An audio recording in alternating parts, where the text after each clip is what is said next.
but men still have been, maybe not policed on their bodies, but there still are unrealistic, beauty expectations or beauty standards that men have to deal with that no one talks about, because if you talk about it as a man, you're labeled as a wet noodle or a weakling or whatever it might be.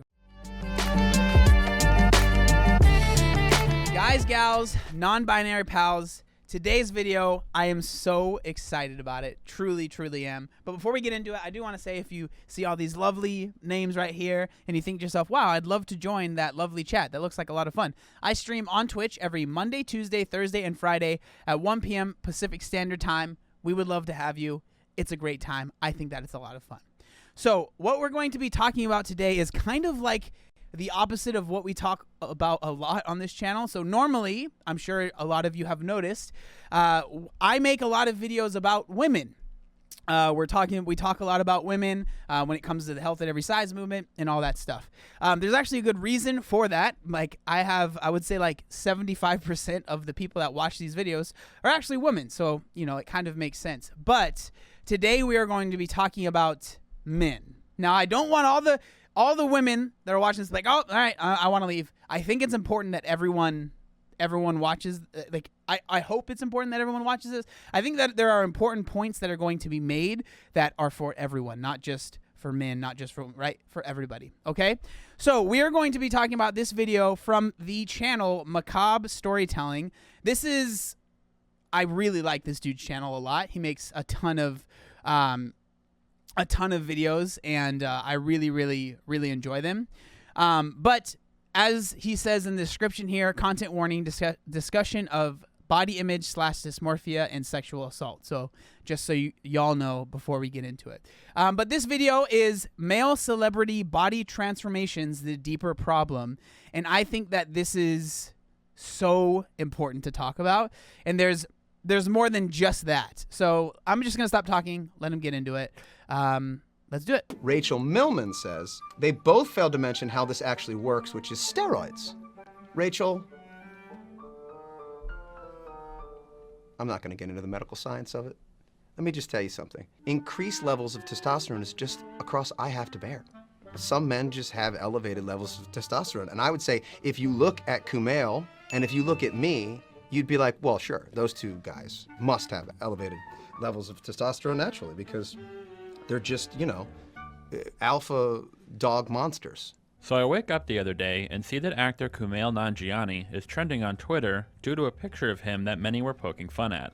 It is crazy how much his body and he has, even his face looks different, which is pretty crazy. I don't know if this is photoshopped or anything, but he looks like a different person. It's crazy to me. Particularly in regard to his recent body transformation. For those who don't know, after Kumail was cast in Marvel's upcoming Eternals, he decided to get in shape for the role, his initial physique reveal occurring in December of 2019, going from this to this in about the span of a year. A lot of people on Twitter came to Kumail's defense, saying that other actors such as Chris Evans, Chris Pratt, Chris Hemsworth, Zac Efron, Tom Hardy, and Christian Bale have also undergone similar body transformations and have been praised, while Kumail was criticized, with many claiming he must have taken steroids to achieve his physique, which in turn resulted in many saying that there was a racial double standard at play. I can't speak to the motivations of said Twitter users, but what frustrated me was that I'd argue that the deeper, more intrinsic problem present in the entertainment industry when it comes to male body transformations was left unaddressed. And thus, this video will discuss Hollywood leading men undergoing body transformations, diving a bit deeper into the whole steroid controversy in relation to these transformations, and male body representation and positivity in the media in general, and discuss what I would argue is a growing problem in the industry that isn't being discussed.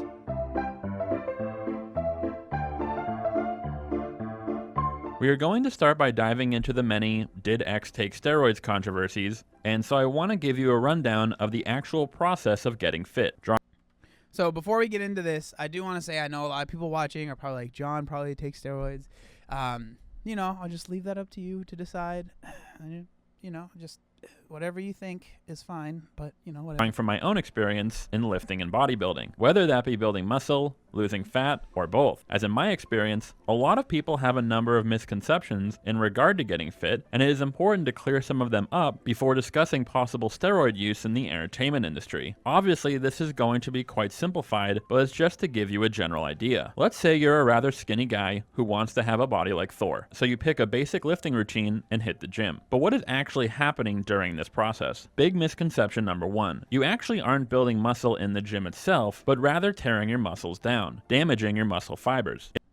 What is crazy to me is that in this video, because I've already seen this, I've watched this video a couple times. In this video, he gives better lifting information than most fitness influencers ever do.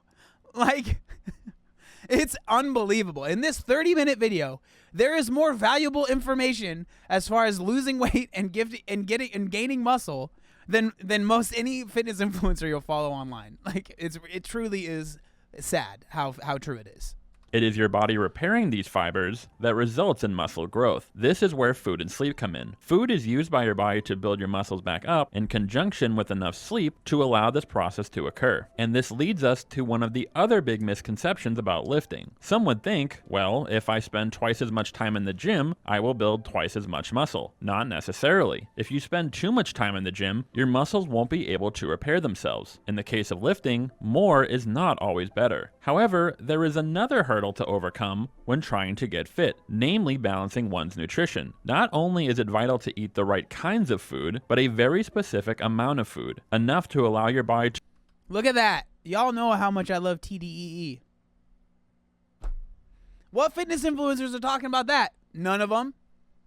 Interesting. It's crazy how that works. To rebuild your muscles, but not too much that your body begins accumulating fat. In order to build muscle, you need to eat enough to not only keep your body functional, but to rebuild your damaged muscle fibers, as well as compensate for the calories you burned while exercising. This is called eating in a calorie surplus. But in order to lose fat and get ripped, you need to eat at a calorie deficit, which means you expend more calories than you take in, so your body burns your excess fat. When most guys think of that Hollywood body they desire, they not only want good muscularity, but also low enough body fat to have bulging shoulders and a visible six-pack. But how can you build muscle while simultaneously losing fat?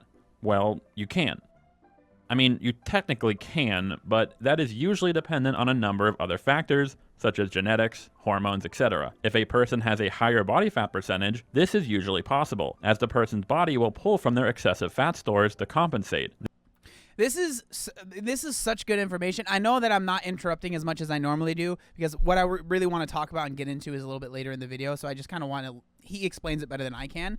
But this is so important. Like, if you are... That's one of the things that's... I don't want to say, like, good, but kind of about... Especially if you're a dude and you are, like, massively overweight, you really can lose fat and build muscle at the same time.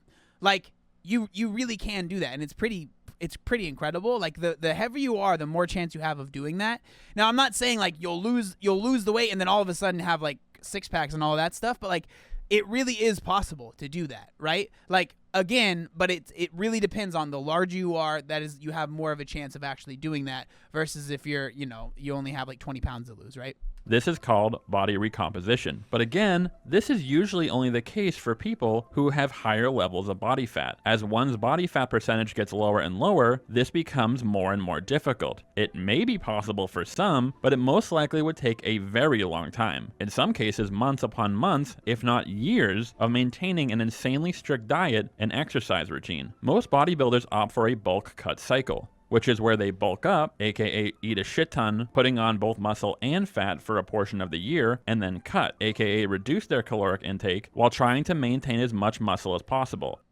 Okay, so here, I don't remember exactly what he says after this, but I want to make it clear, most people, in my opinion, that are just trying to be healthy and maybe gain some muscle, you do not need to go to this extreme or even close to it, okay? Absolutely not. You do not need to go to, you don't need to do that. That is for, one, people who are trying to put on extreme amounts of muscle, and two, very importantly, people that are not natural. They are on PEDs, performance enhancing drugs, right? They're getting some help. So most people, you do not need to go to this extreme. All right, I just want to make that very clear. So don't think that you have to go and do this. Even though they are bound to lose some. Bodybuilders usually do this strategically for competitions. Maintaining a ripped, muscular physique year-round is something most, even those who do utilize steroids, cannot physically do. So with all of that being understood, let's move on to...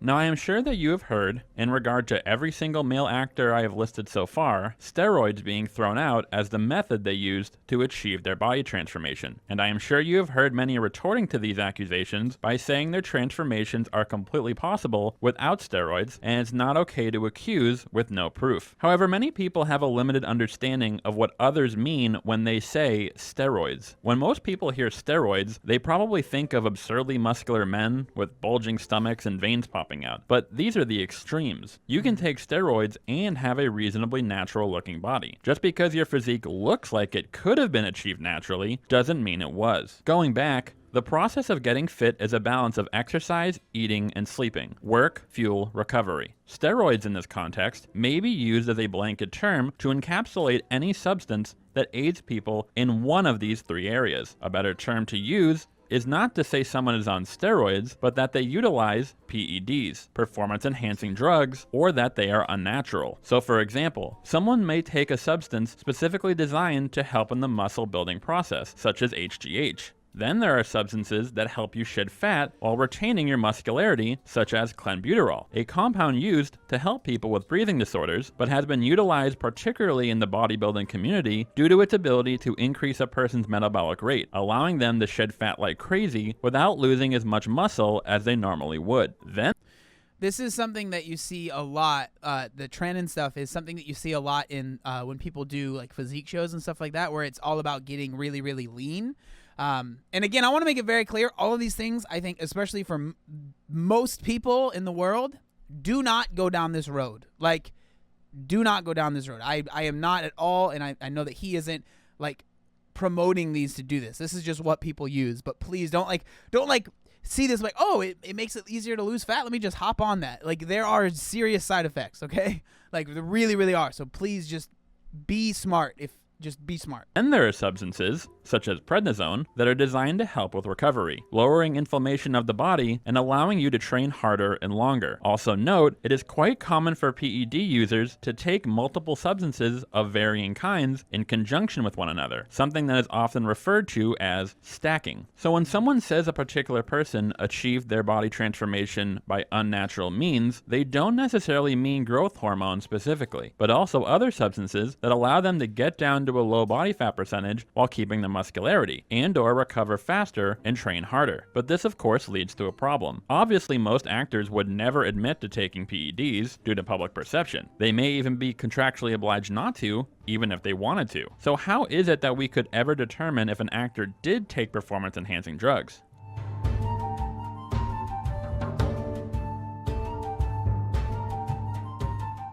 So what are some signs? It's really frustrating to me. Like, one of the biggest things, and the reason that I think this is such a big problem is because they're not allowed to speak about the fact that they're on steroids, right?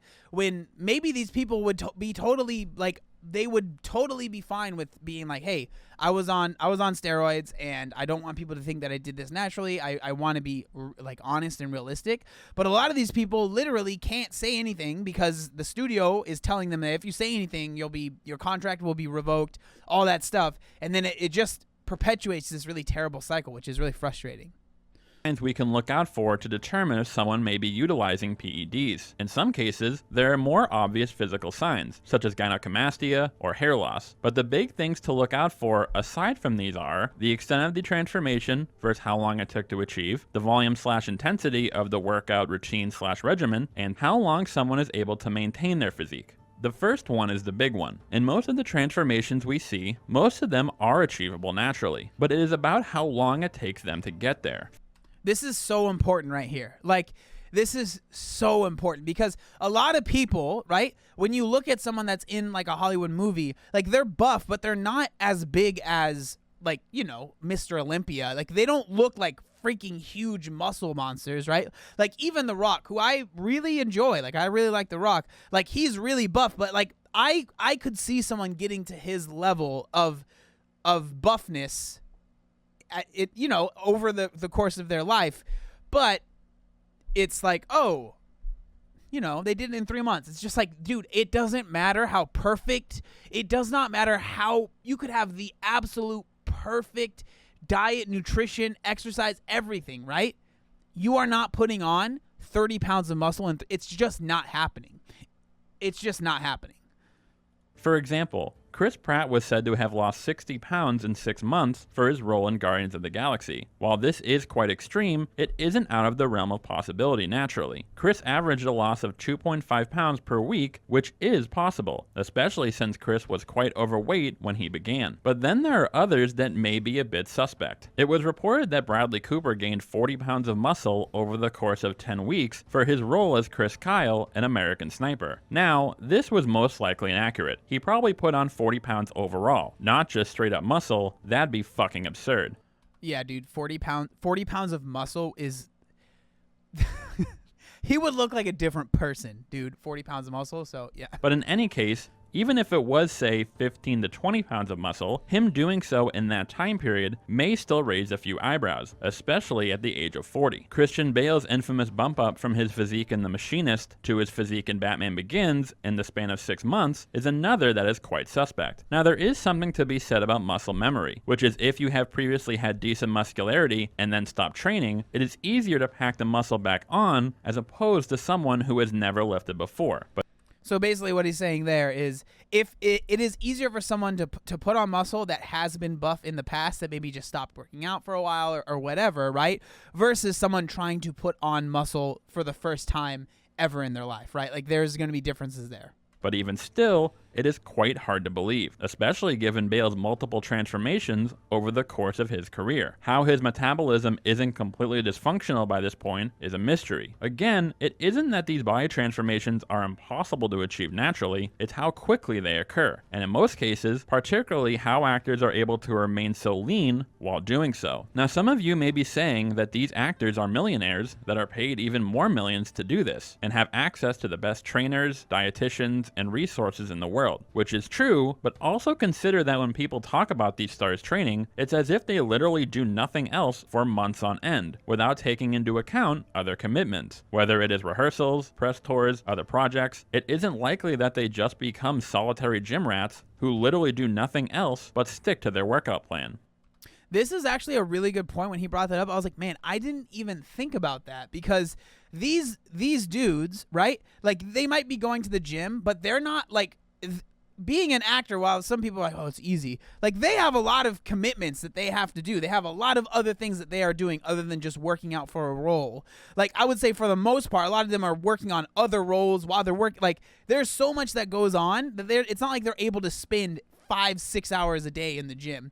And another thing that I think he brings it up, but it's so frustrating sometimes, because like actors or like these articles that will be written about how they got ready for XYZ role, it's like they spent 5 hours in the gym every day, and I'm just like, no, they didn't. Why are you lying? I've never understood that. I'm like, no, they didn't. Why? There's no reason to lie about this. Like their transformation was insane. We don't need to lie about what they were doing.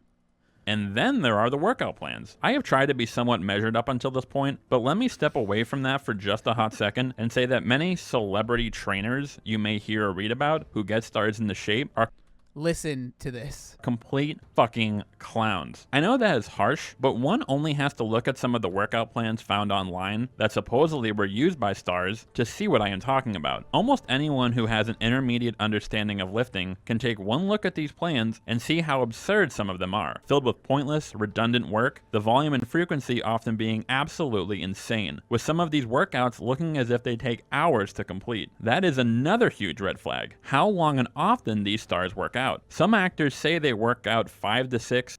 That one, look at that one, okay? The one in the middle. 10 to 12 hours a day. You're working out 10 to 12 hours a day. Really? Okay. All right. Over 6 hours a day there. Okay.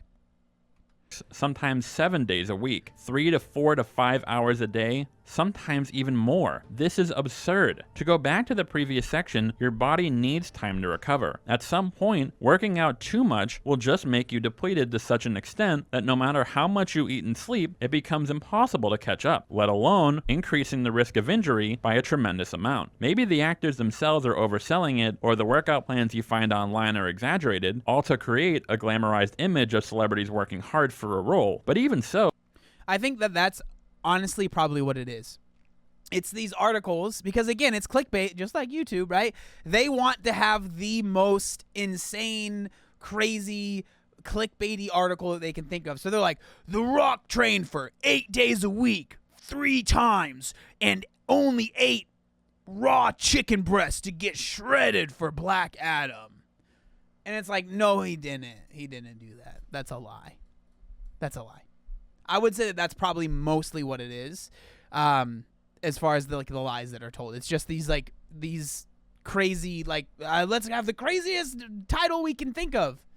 So, putting this ridiculous shit out there that newbies who don't know any better end up following is irresponsible in and of itself. And then there is how long these actors remain in shape. Consider that film productions can last months, requiring actors to not only get in shape, but stay in shape for a long time. For example, the production of Avengers Infinity War and Avengers Endgame, which were shot back-to-back, lasted from January 2018 to January 2019, requiring certain actors to remain in shape for the entirety of this time, perhaps even longer when you take into account possible reshoots. That is all on top of the pressure Hollywood stars are most likely dealing with when it comes to just staying in shape in general, whether it's maintaining an image for the paparazzi, press tours, convention appearances, etc. Okay, but again, none of this is proof. Unless we have solid proof of any of these actors using performance-enhancing drugs or other substances to aid in their body transformations, it is best to not even suggest they may be doing so, right? Well, maybe, but I'd just like you to all keep in mind, as we continue to discuss this, that...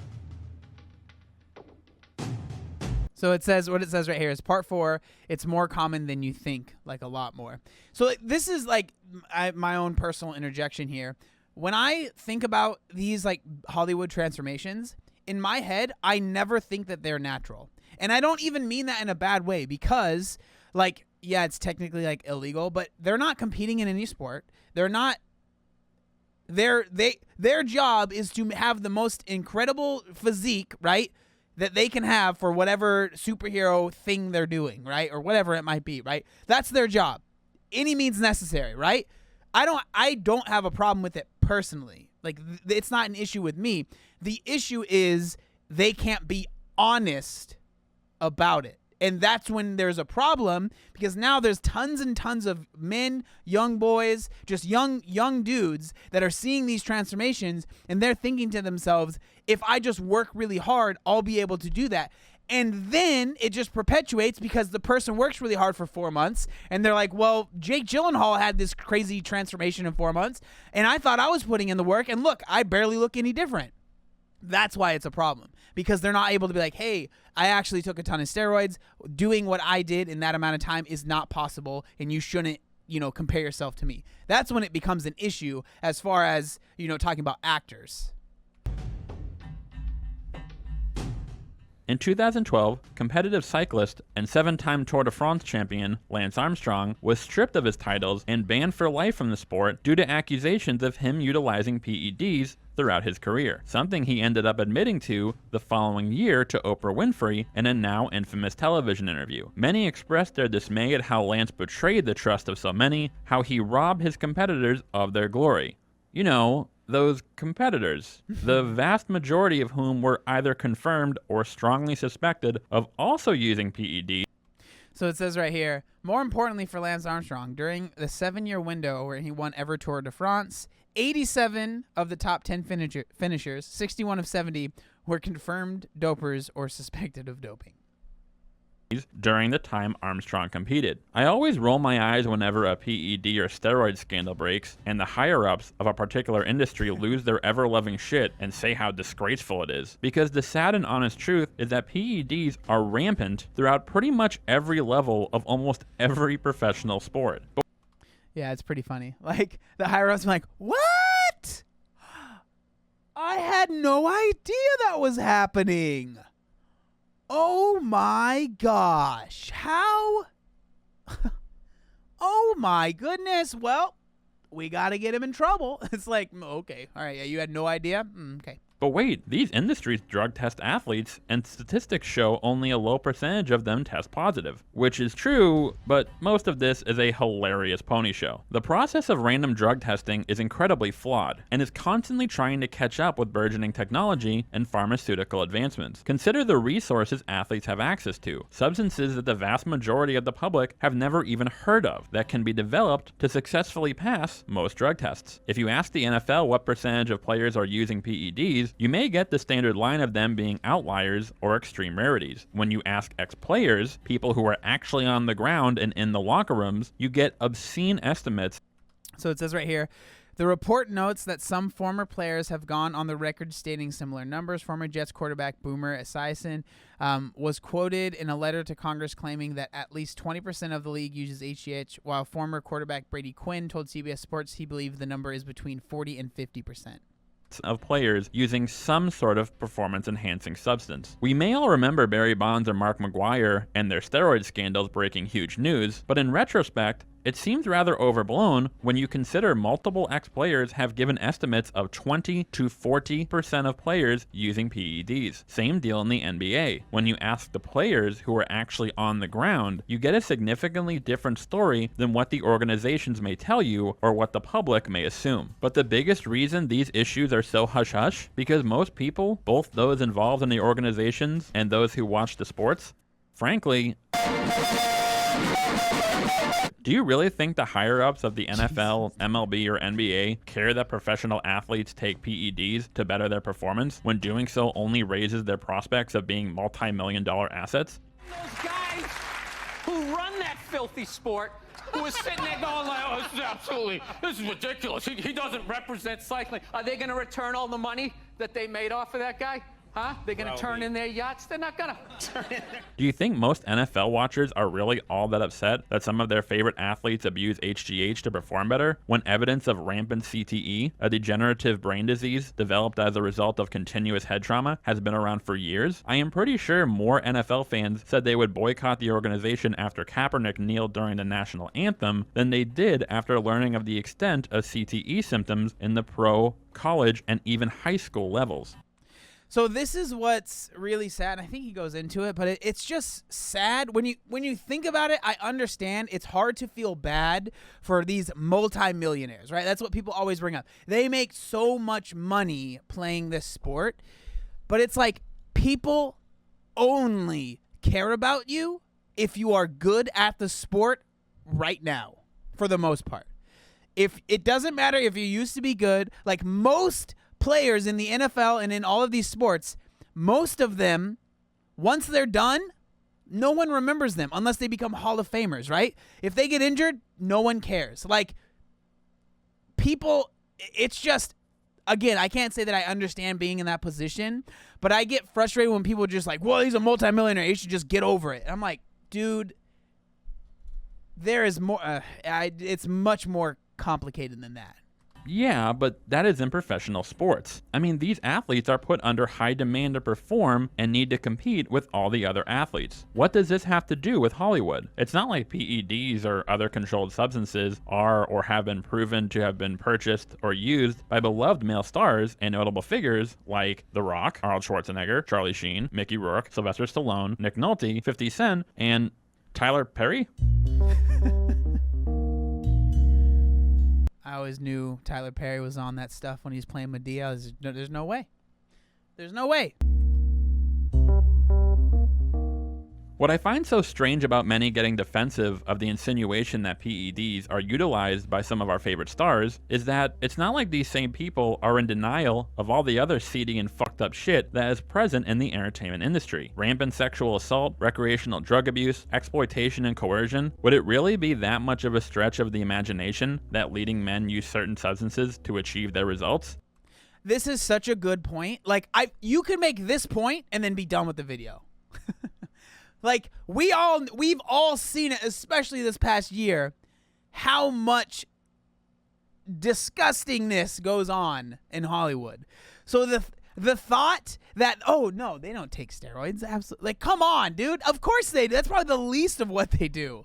Again, once you expand your understanding of what someone may mean when they say PEDs, it really isn't all that much of a leap. Earlier, I spoke of clenbuterol being huge in the bodybuilding community, as it allows for hyper fat loss. Well, it is also quite popular in Hollywood, notably for a number of high-profile female stars, fat burners, amphetamines, opioids, all having been shown to be rampant in the entertainment industry, to stay looking good, manage long hours, to get the job done. Why would some TRT be any different?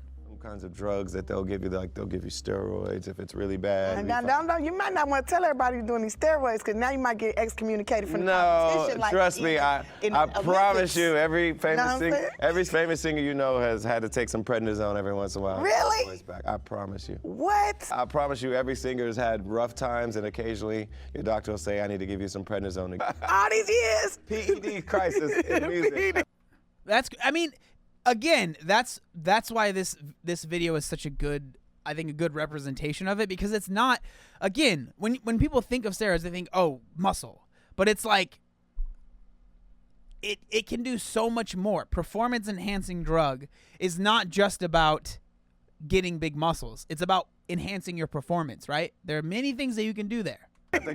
What irked me so much about the Kumail Nanjiani example was that, again, I understand those defending him were doing so with to some extent good intentions, but the deeper problem went over their heads. Many seemed to defend him by saying other stars didn't get the same flack, ignoring the more insidious problem that this conversation is simply a symptom of. We have discussed at great length the pressure the industry puts on women to conform to particular beauty standards.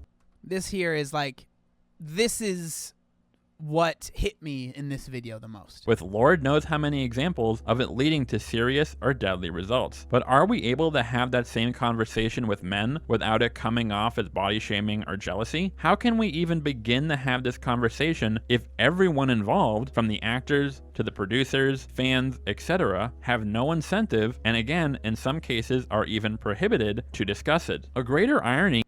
And then also, if you do talk about it, there's this, you know, I know a lot of people hate this term, but like there's this, like, you know, toxic masculinity that will be like, oh, you're such a wuss. Like, you're being such a, you know what I mean? Like, dude, just get over it, bro. You just need to do it.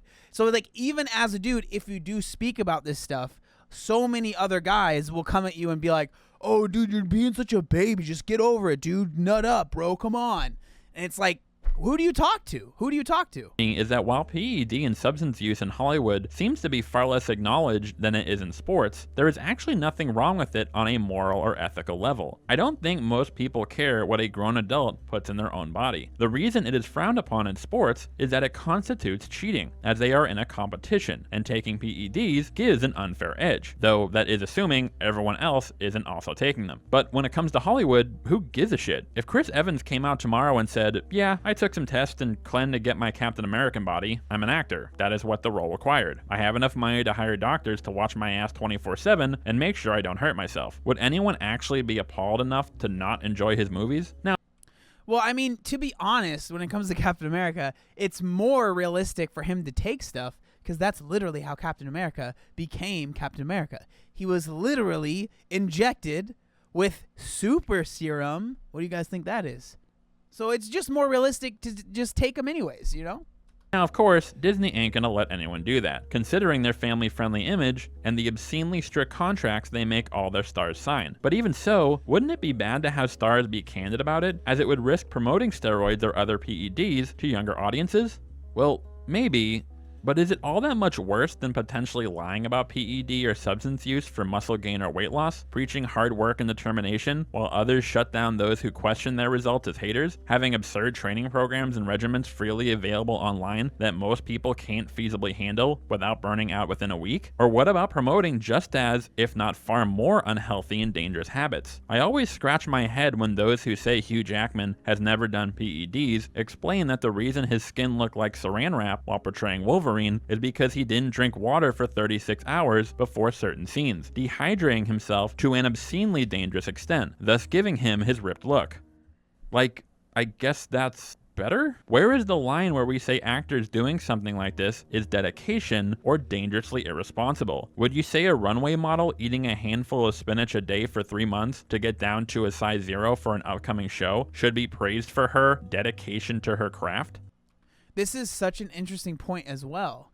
Like, comparing it to, like, when people talk about runway models and, like, women that diet down for these shows, right? It's like people are like, oh, that's not good, that's unhealthy, yada, yada, yada. But when we talk about men, right, it's like, oh, they're dedicated and they just care about their craft. And they just, again, I'm not saying one is better or worse. They both come with their own challenges and their own, problems. But that's a really, really good comparison that he made right there that I really liked. There is almost a part of me that thinks having actors and athletes be completely and utterly open about all of this would just be better. Would it risk promoting roids and PEDs and other stuff like that to people? Maybe, but isn't this already happening? Kids aspire to be actors or athletes or models, and then down the line realize the dangerous lengths they may have to take. At the very least, if everyone was open about it, wouldn't this give a more realistic, no BS picture of what it takes to make it in certain industries or professions? Wouldn't it maybe make the seediness behind the whole thing less destructive, and hell, maybe God forbid, lead to change? Full disclosure, I can't say I have a grand solution for this problem. My frustration with this whole debacle comes primarily from my experience with the lifting bodybuilding scene, particularly on YouTube, where there are countless grifters using anything under the sun to keep them bulk and lean in order to keep the cash flow coming in, all the while lying about it, preaching hard work, discipline, and perseverance to impressionable kids whom they convince to buy their obscenely overpriced workout plans and supplements, promising they can look like them naturally if they just work hard enough, which they can't, resulting in these kids getting incredibly down on themselves, with many ending up doing junk anyway to measure up. The problem is, unless a particular bodybuilder is demonstrably proven to be on PEDs, the vast majority of the fandom can't call them on it. And again, we see all of these YouTubers that people claim are probably on steroids, and I'm not in it. Unbelievable. Unbelievable.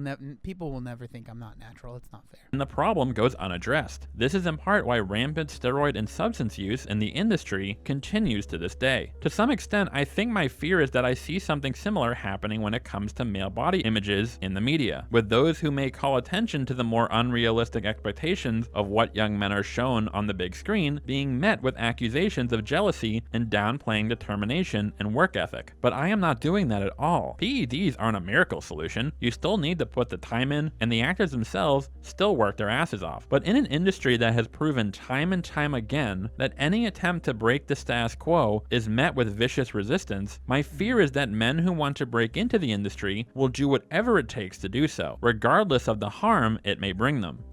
Like, no matter what, no matter how much you might know about PEDs, if you claim that someone is on them, or you just claim that some people might be on them, people just automatically will reply with, oh, well, you're just lazy, you don't put in the hard work, you don't work hard. And I'm like, bro, it's just not that simple. There are some that are trying to break the status quo even within the industry itself. Rob McElhenney, having undergone a body transformation for It's Always Sunny in Philadelphia, constantly makes sure to stress that it is not something that is even remotely realistic.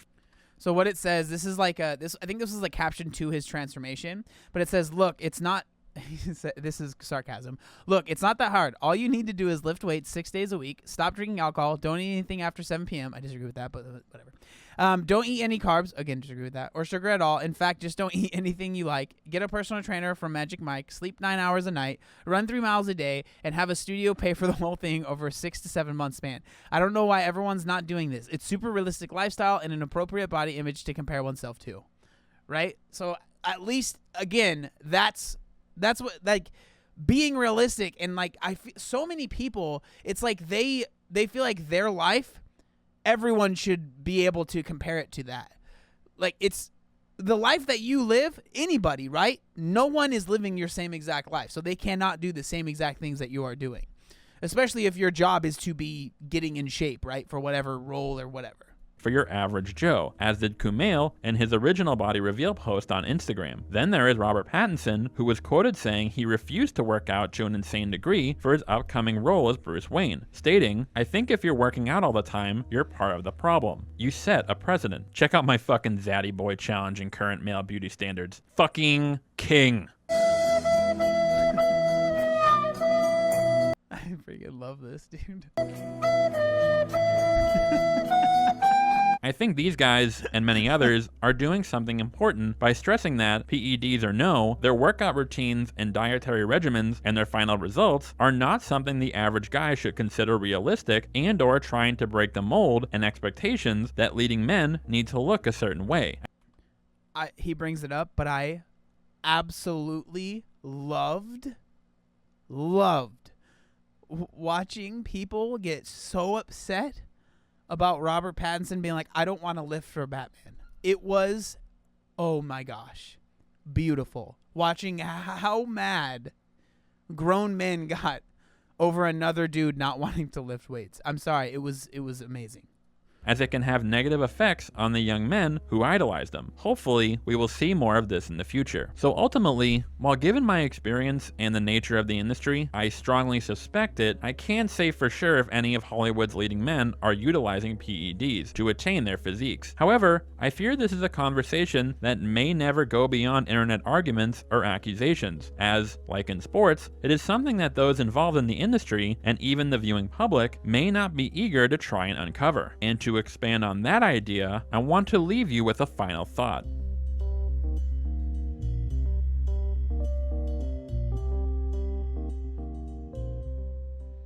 While this video was primarily focused around discussing the more artificial side of Hollywood and the sports world, to sort of try and give a more realistic view as to what is truly going on behind the scenes, I also want to discuss how this sort of stuff can actually affect not only the young men who look up to these megastars, but the stars themselves, and how we as the viewing public may in some cases inadvertently be perpetuating the problem. What disgusted me the most was that of the two sides of the issue, those who were poking fun at Kumail's appearance and those who were defending him by saying they were either being jealous or hypocritical, no one actually seemed to ask if Kumail himself was good. Kumail is a grown man and he can do as he pleases, but this doesn't mean he and other male stars we look up to don't feel pressure to look a certain way. Again, we have fully accepted this is a reality for female stars, but for some reason, when it comes to men, the discussion is still in its infancy. To go back to the example regarding the NFL and CTE, what is so sad about the whole situation is that despite the horrific effects the condition has on so many players, and the fact that so many of these athletes most likely feel pressured to take PEDs to be able to compete, no one really gives a shit about them. Both those in leadership positions and many of those admiring these athletes from the stands don't really seem all that concerned with their safety and health. Again, this research has been around for years, and yet not much has changed. To the bigwigs, they are simply million-dollar assets. To those in the stands, they are sources of entertainment, and anything that gets in the way of that is to be ignored. So is part of the reason the apparent rampant use of steroids and PEDs in the NFL and other major league sports that no one wants to break the illusion, if you will? And to some extent, I think this is in part what leads to a deeper problem in regard to male body representation in Hollywood. These men are simply multi-million-dollar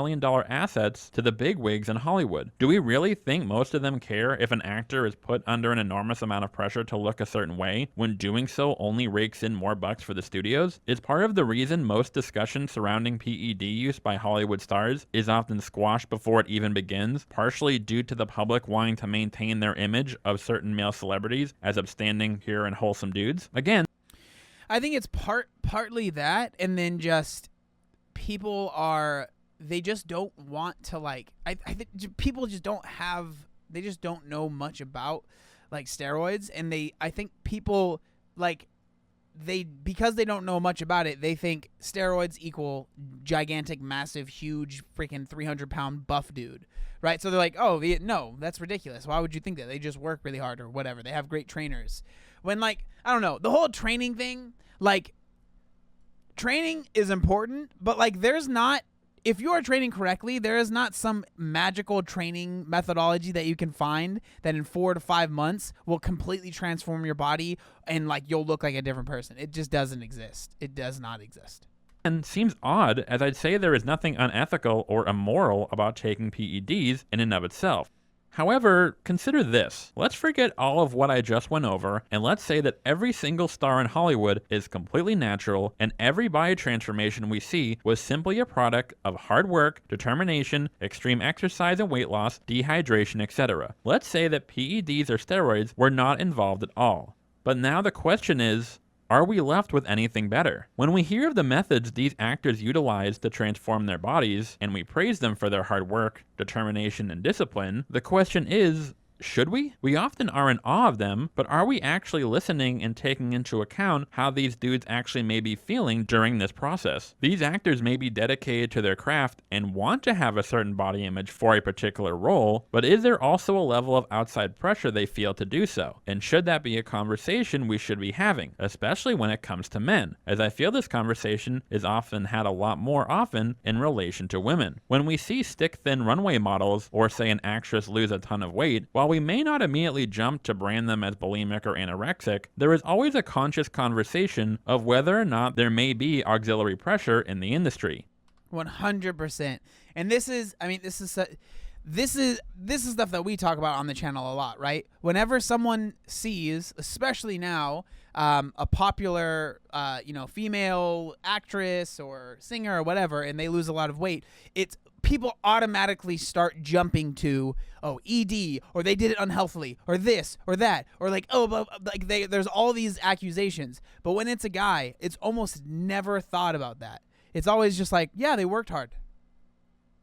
They just worked really hard. There you go. Again, I'm not saying one is better than the other, but there is a stark difference there. And there's reasons for that, I'm sure. Making many women feel as though they need to do this in order to stay relevant and be successful. And if they refuse, there is always a mile-long line of other women to take their place. This is especially true for newcomers to the industry. But I'd argue we hardly have this conversation when it comes to men. And again, especially young up-and-comers. Many male stars have stated flat out the stress and pressure and anxiety they face in terms of maintaining a certain body image. Is there a lot of pressure to keep up? Yeah. The answer is yes. So, you want to make sure that you do your best to at least get close to the idea that some of these comic book fans have in their head. You got to be, audiences expect you to look like a superhero now. For the first shirtless scene, I definitely did some unhealthy crash dieting. And being in TV long enough, I'll tell you this is something that almost all actors and actresses do for these shirtless scenes. But for some reason, it seems like it isn't as seen as much of a toxic cultural aspect of the industry as it is for women. For a lot of people, these omissions fall on deaf ears, particularly for those who see these men as objects or props as opposed to actual humans. So this is what this says right here, right? So it says, sorry guys, you can't be an actor and moan about body image, Suzanne Moore. Richard Madden is the latest star to reveal the stress of having to shed weight and tone up for a role. But isn't that his job? Bruh. Beings. Like with, say, NFL players, I think there is a certain percentage of the viewing public that wants to maintain a certain image of their favorite Hollywood leading man, and any talk of the more insidious side of the industry in relation to this is met with hostility. Robert Pattinson stating he wasn't working out for his Batman role, believing doing so may only perpetuate unhealthy and unrealistic body standards for men. I am sure such a statement wasn't met with absurd gatekeeping furor, right? Pick up a fucking dumbbell. Some rich, privileged asshole, and you can't be bothered to pick up a fucking dumbbell. You're not committed. You don't respect this character. How dare you? How dare you? You don't respect the fans. Being a slack ass, being a loser, being a weak noodle, being a wet noodle, getting on some, so you think that's sending the right message? All that's doing is making you look like a joke. I mean, look at a You'll never be my Batman. You'll never be my Batman. My Batman works out. How dare you? Real actor like Christian Bale. Go look at how he looks in that movie, The Machinist. And then compare how he looks in the Batman movies. Okay, that's a real actor. This whiny wuss. Pattinson and Bruce Wayne are like different entities, right? If you're working out all of the time, you're a part of the problem. Dude, what? Have you seen the physical transformations that a lot of the MCU actors went through? They created a culture. And that's not even getting into how this relates to how often leading men are ogled, drooled over, objectified, and in some cases straight up borderline sexually assaulted, in some cases on national television. And again, it isn't seen as anything all that bad. Are you carbo loading? Because I'm Someone was concerned. just touching my butt. I don't know. Oh, sorry. Do not touch his butt. Oh, it's Katy Perry was touching my butt. That's okay. Then. Backstage, McCarthy joked about what Bieber jokingly called violating. I did grab his butt. I'm single, but I think that's cougar rape. What?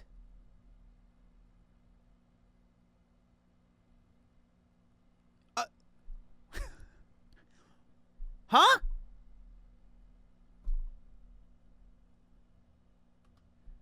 My main point with this video was not to expose your favorite Hollywood leading man as an HGH junkie or anything like that, simply to express that I fear in some cases, we as the viewing public may at times, whether it is due to our own desire to uphold a certain view or image of a particular star or the industry itself, avoid taking a harder, more critical look at what I'd say are clearly problematic aspects of the culture. And I fear that if it is something that we don't discuss, it will simply become worse and worse as time goes on. Maybe the actors we have spoken about thus far commit to these body transformations wholly for themselves, but will it eventually lead to it becoming a borderline requirement in the future? Just like, say, a certain body image was basically required in the female modeling industry, something that is slowly being chipped away at, slowly being the key word. In terms of male actor body transformations, whether we praise them for their dedication or lambast them, accusing them of being roid heads, the question as to whether or not our lack of discussing the pressure many actors may feel to undergo them is in part overlooking and even adding to a culture where this is expected of leading men, despite the turmoil, pain, and stress it may result in for them, which in turn perpetuates a particular body image that leads to young men considering this image as the ideal, something they want to see and celebrate, which in turn lead to that image being perpetuated even more in the entertainment industry. A vicious cycle that won't stop until we start being able to confront and discuss it. Something I hope we will be able to get better at doing in the future. All right, so that's the video. I know I didn't interrupt too much, but I knew that it was a long video, and I actually have stuff to say at the end of it. So he actually made almost like a follow-up video to this video, which we're not going to go over, but it's really long. And so the name of the video is, where is it at? Male dating and sex struggles, a problem in plain sight. So it's right here. Y'all, I'll link this video as well in the description. But it's 2 hours long, so we're not going to watch that. But he goes into what I kind of want to chat about very shortly.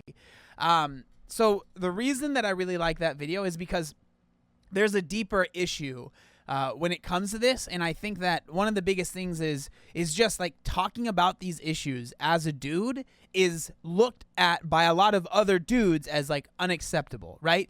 If you speak about this, you're like what that guy said. You're a wet noodle. You're being a weak man. You're being a pussy. You're being all these negative things. You're being a weenie, right? And that right there is by and large hurting men so much more than it is helping them.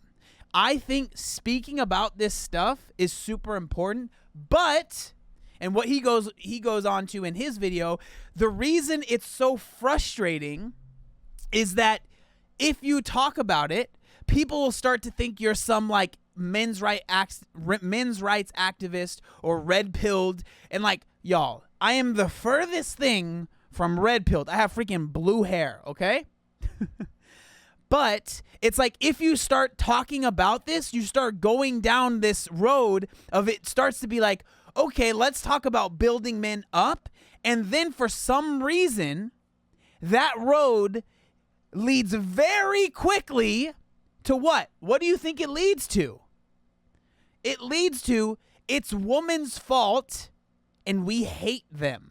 That's literally and I'm telling you, this road is so short.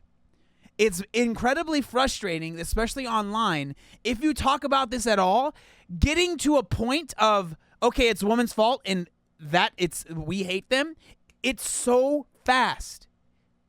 So if you want to talk about this at all, like, you are going to be in crowds with people that believe this. There's going to be all these people that are 100% like, yeah, it's a woman's fault. When you're like, no, I don't believe that, but I think that this is something that we should talk about. And so I just wanted to, you know, put my my hat in the ring and say I agree, and I think that this is a problem. But I don't think that being like, okay, because men are having problems, what we need to do is tear down women. I don't think that it needs to be that way.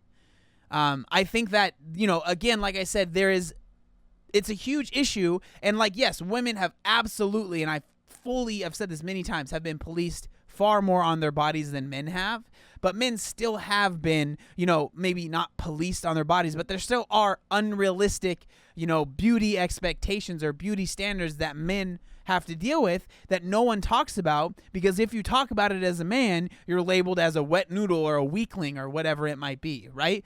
And so I think that this conversation, while again, like he said, I don't have an answer for it, I think it's something that should be brought up and people should talk about. So I really, really hope that a lot of people that saw this got to the end, because this is really what I wanted to talk about. This is really what I wanted to get to. Like, this is the thing that really matters. And all the other stuff is important as well, but this is what matters to me, because I want dudes to be healthy and happy and be able to share their feelings and not feel like if they share their feelings, they are a wet noodle and they're a loser, right? I think that men are more than just dumb muscle men, you know? I think that we can be more than that. So yeah, those are my thoughts. Incredible video. I highly recommend you go check the other one out as well. Very, very good stuff.